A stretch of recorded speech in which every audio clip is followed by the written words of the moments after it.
Hey bourbon fans, and especially Booker's fans. I'm Tim the Suburban Dad. Today we've got Booker's 2023-04 Storyteller's batch.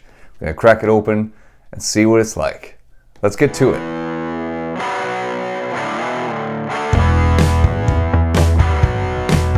The final release from 2023 of Booker's.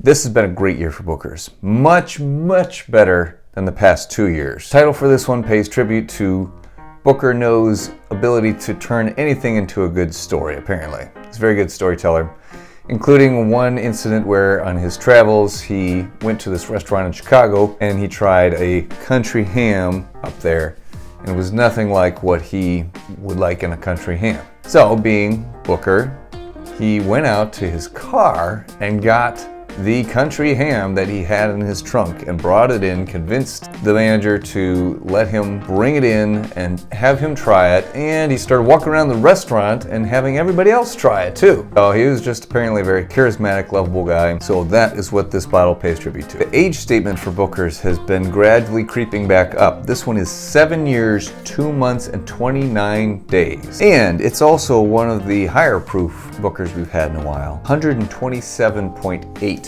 proof. That's pretty decent for Booker's lately. I think the highest I've ever had was Kitchen Table. I think that one was 128 something.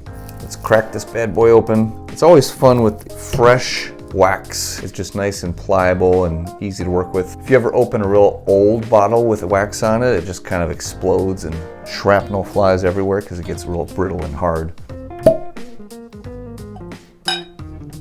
Okay, I am going to let this open up just a little bit because it is 127.8 proof and it's over 7 years old, and I just want to give it a chance to kind of breathe a little bit. I see a lot of people hating on Booker's because of the age statement that it's 6-7 years old. That really doesn't bother me. You can get a great whiskey at that age statement. It doesn't have to be the super old age bourbon. However, Elijah Craig with their standard is 12 years old minus B523 barrel proof. Anyways, the age statement doesn't bother me because the flavor and the mouthfeel and the quality are there. They deliver. Right away, the color is typical Booker's. Nice, dark, rich, honey colored. Very nice. On the nose, wow, very nice nose.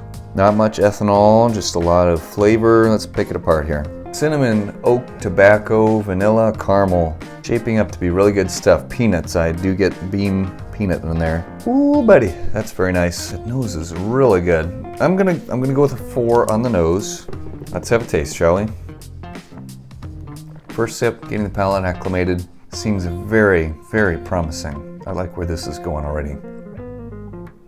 To me, this is the epitome of a great bottle of Booker's. It is rich and warm without being too ethanol-y. It's rich and oaky, but not overly so. It's got a great mouthfeel. It's got a great finish. It's sweet without being too fruity. I like a good fruity bourbon, but I expect that from other brands, not so much Booker's.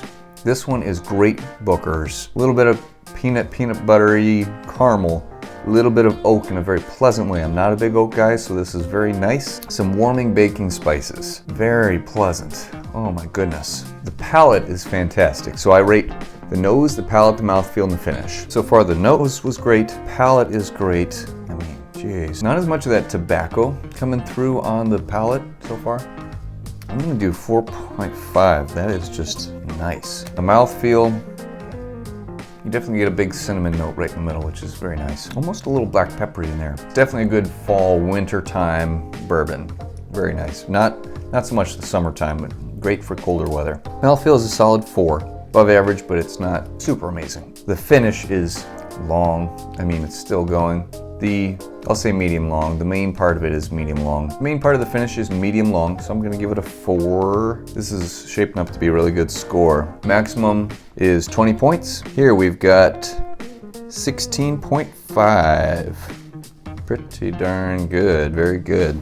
Now, of course, what I always like to do is put a little drop of water just to see how it opens things up. I hope that it doesn't over accentuate the oak.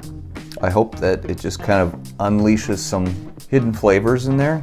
I'm gonna do just a tiny bit because I don't have a whole lot left in my glass. Let's have a taste with a little bit of water in there.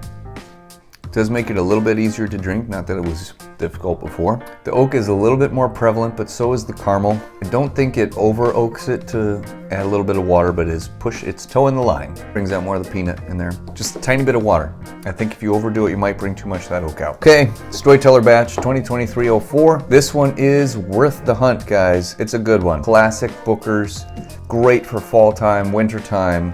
Very rich, complex, and tasty.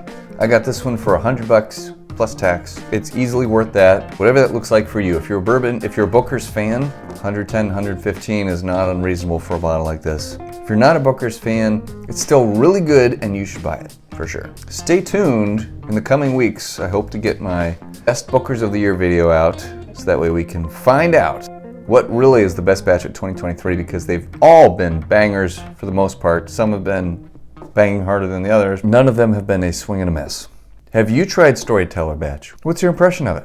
Let me know in the comments. Appreciate you guys. Have a good day and cheers.